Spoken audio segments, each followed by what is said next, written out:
relation to the issue of the dance groups around the country.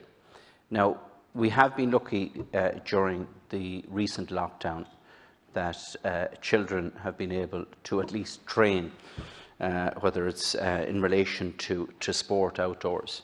But there are a lot of young people who don't get involved in sport, and for them dance is a very important physical activity, and particularly from a mental health as well as a physical health point of view. Now, because it's indoors, it is point blank being shut down under the current restrictions.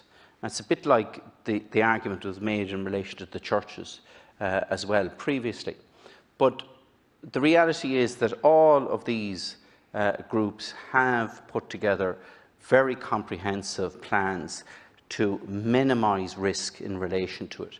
And I think it is important that, we don't just look at this from purely a management of COVID-19, that we weigh up the potential risk that's there, first of all, weigh up the mitigation measures that are being put in place, a very comprehensive set of mitigation measures, but also look at the physical and mental impact of this on children as well.